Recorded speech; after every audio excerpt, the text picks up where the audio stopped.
이걸 보면 알 수 있지. 난 닥터이지. 안녕하세요. 연세휴식과 정재용 원장입니다. 오늘은 이제 많은 분들이 또 관심 있는 임플란트에 대해서 한번 말씀을 드릴 건데요. 임플란트라고 하는 거는 인공 치아 매식이라고 보시면 돼요. 치아가 상실했을 때 인공 치아를 통해서 이제 잇몸뼈, 우리가 턱뼈라고 하는 잇몸뼈 안쪽에다가 인공 치근을 매식 수술을 해서 거기서부터 이제 치아 지지를 얻게 되는 자연 치아 유사한 구조로 치아를 다시 대체해주는 치료라고 보시면 될 것 같습니다. 임플란트를 이제 해야 되는 이유 중에 하나는 보통 우리가 이제 발치를 하게 되고 이가 상실되게 되면 이만 없어지는 게 아니고 이를 감싸고 있는 잇몸뼈라든가 주변 잇몸 조직이 점점 위축이 되게 돼요. 이제 그런 것들이 치아가 없기 때문에 발생하는 현상인데 임플란트를 하게 되면 그 임플란트가 잇몸 조직이나 뼈 조직을 이제 보존하는 데도 좋은 역할을 하기 때문에 임플란트가 그 치아를 대체하는 데 있어서는 좋은 치료라고 할 수 있습니다. 간단하게 보시면 이제 세 부분으로 구별되신다고 보시면 돼요. 임플란트는 이제 우리가 픽스처, 인공 치근이라고 해서 이 잇몸뼈에 들어가는 부분이 있어요. 이식 수술을 통해서 잇몸뼈에 매식 수술을 하게 되고 자기 잇몸뼈랑 단단하게 결합을 함으로써 치아의 뿌리에 해당되는 지지 역할을 해주는 거고요.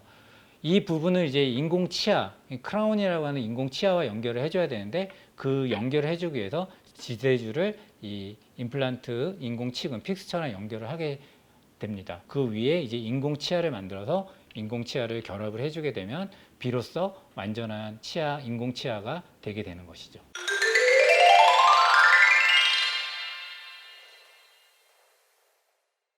그러면 이제 지대주까지가 잇몸 안으로 들어가 있는 건가요? 지대주부터 잇몸 밖으로 노출된다고 보시면 돼요. 잇몸 속으로는 인공 치근이라고 하는 픽스처가 들어가 있다고 보시면 됩니다. 쉽지? 보통은 이제 우리가 임플란트 수술 과정을 보면 이제 마취를 하고 일단 잇몸 속에 있는 잇몸뼈에다 이제 인공 치근을 매식해야 되기 때문에 잇몸의 일정 부분 절개를 해야 됩니다. 안에 잇몸뼈를 노출시킨 다음에 그 안에 이제 드릴을 이용해서 이제 인공 치근이 들어갈 수 있는 공간을 마련해 주게 되죠. 그리고 이제 그 인공 치근의 크기에 맞게끔 구멍을 형성을 해주고 그 구멍에다가 이제 임플란트 픽스처 인공 치근을 이제 조여주게 돼서 딱 밀착을 시키게 되고요. 픽스처를 받고 나서 크라운을 쓰기 전까지 얼마 정도 걸려요? 좀 단계별로 보셔야 되는데 첫 번째는 인공 치근을 매식하는 수술 단계로 보셔야 돼요. 인공 치근에 해당되는 픽스처를 잇몸뼈 안에 매식을 하는 이식 수술을 하게 되고 보통 2, 3개월 정도를 갖게 돼요. 그래서 지금 3개월 정도가 지나게 되면 이제 잇몸뼈나 이런 부분들이 인공 치근과 이제 단단한 결합이 되게 되고 그 위에 어뷰트먼트 지대주와 크라운을 연결을 해줌으로써 이제 비로소 저작을 할 수 있는 치료가 완료가 되게 되는 거죠. 임플란트의 수명은 보통은 임플란트 자체의 수명이라기보다는 임플란트를 지지하고 있는 주변 잇몸 조직이 얼마나 건강하게 유지하느냐에 따라서 임플란트의 수명이 좀 달라질 수 있는데요. 우리가 이제 임플란트를 하면 환자분들한테 저희가 이제 그 치아는 충치에선 해방됐습니다 라고 말씀을 드려요. 그러니까 임플란트 자체가 모든 구조 파트 자체가 인공물이기 때문에 충치가 생기진 않아요. 그렇기 때문에 충치 때문에 문제가 되거나 이러진 않지만 이 임플란트를 지지해주는 잇몸뼈라든가 잇몸 조직은 그 건강 상태를 유지하는 게 중요한데 그런 것들은 환자분의 양치 습관이라든가 음식 섭취라든가 여러 가지의 영향을 받거든요. 그렇기 때문에 임플란트 시술을 한 다음에도 그쪽 부분의 양치나 이런 걸 잘 해주셔야 되고 그렇게 관리가 잘 한다고 한다면 자연치만큼 오래 쓰실 수가 있는 거죠. 하지만 자연치도 관리가 안 되면 뭐 발치에 이르게 되듯이 임플란트도 관리가 잘 안 된다고 한다면 잇몸 질환이나 이런 게 생기게 되고 그렇게 되면 임플란트도 다시 빼고 다시 해야 한다거나 문제가 생기는 경우도 발생하게 됩니다.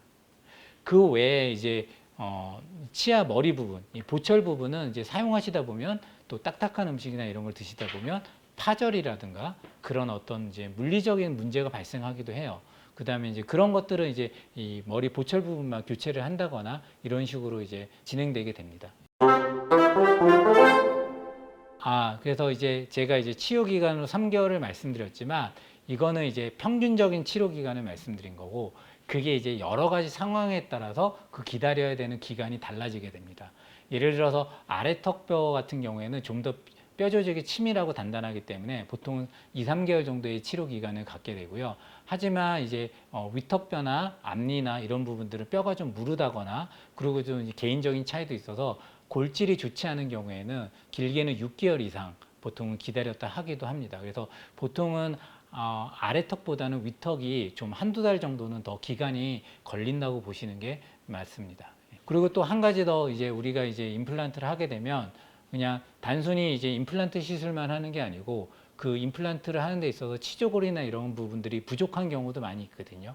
이제 그렇게 되게 되면 우리가 인공 뼈 이식이라는 거를 이제 진행하게 되는데 인공 뼈 이식이 동반된 임플란트 시술의 경우에는 치유 기간이 조금 더 걸린다고 보시면 돼요. 그래서 이제 보통은 이제 뼈 이식을 동반하게 되면 최소 4, 5개월, 뭐 6개월 이상 치료 기간이 걸릴 수 있다라는 거를 생각하셔야 됩니다. 그 인공 뼈는 재질이 뭐예요? 인공뼈는 뭐 여러 가지 재질이 있어요. 이제 뭐 사람의 사체에서 이제 채취한 뼈도 있을 수 있고요. 동물에서 채취한 뼈도 있을 수 있고 아니면 인공 재료를 합성해서 만든 재료도 있습니다. 그래서 뭐 각각의 이제 장단점이 있기 때문에 꼭 뭐 어떤 걸 쓰는 게 맞다 이게 정답이 있는 건 아니고요. 환자분의 상태에 따라서 이제 어떤 인공뼈를 쓸 것이냐가 조금은 다르게 적용이 될 수 있습니다. 임플란트를 이제 발치를 하고 나서 이제 언제 하는 게 좋은가에 대해서 이제 환자분들이 많이 문의를 하시는데 그거는 이제 발치된 상태에 따라 조금 다를 수 있습니다. 이제 발치된 상태가 양호하고 주변 치조골이나 이런 것들이 양호한 경우에는 발치한 이후에 보통 한두 달 뒤에 보통 임플란트 시술을 하게 되고요.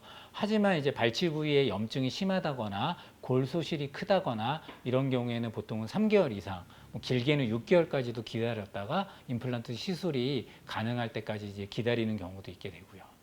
치아가 없음으로써 이제 이 치조골이 이제 위축되고 이런 것들은 6개월 이내의 문제는 아니고요. 그거보다 더 오랜 기간, 뭐 1년 이상, 2년 이상 뭐 이렇게 몇 년에 지났을 때 그런 문제가 발생하는 거고 발치를 하고 나서 염증이 치유가 되고 이제 일정 골이 재생이 되거든요. 그 기간을 조금 기다려야 되는 부분이 있기 때문에 너무 섣불리 빨리 하는 게 반드시 좋은 것은 아닙니다.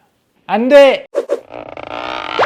임플란트라고 하는 게 사실 이제 최신 치료다 이렇게 이제 많이 알고 계신데 물론 이제 요즘 하는 방식의 임플란트는 한 2, 30년 길게는 한 3, 40년밖에 안 된 최신 치료가 맞는데 사실 그런 임플란트 인공치아에 대한 니즈는 과거 원시 시대부터 존재를 했어요. 그래서 보면 역사적으로 보면 고대 이집트라든가 페니키아라든가 이런 데서도 인공치아를 했던 그런 흔적들이 있는데 그래서 이제 보통은 상아라든가 금이라든가 백금이라든가 이런 걸 이용해서 인공치아를 했던 경우도 있고 마야 유적에서 보면 조개 껍질을 이용해서 인공치아를 만들었던 흔적도 있어요.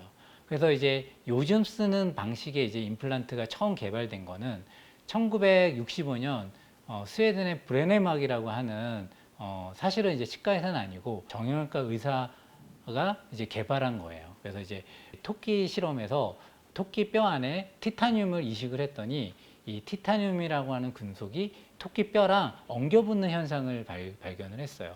그래서 이 티타늄이라고 하는 금속이 뼈랑 되게 생화학적으로 붙는구나 이런 거를 이제 발견을 해내고 그거를 이제 임플란트라고 해서 인공치아에 응용을 해서 만든 게 임플란트인데 그 이후로 이제 임플란트가 이제 여러 가지로 보편화가 되면서 요즘은 이제 치과에서 치아가 빠졌을 때 가장 먼저 퍼스트 오브 초이스로 결정하는 게 임플란트라고 볼 수 있죠. 아쉽지?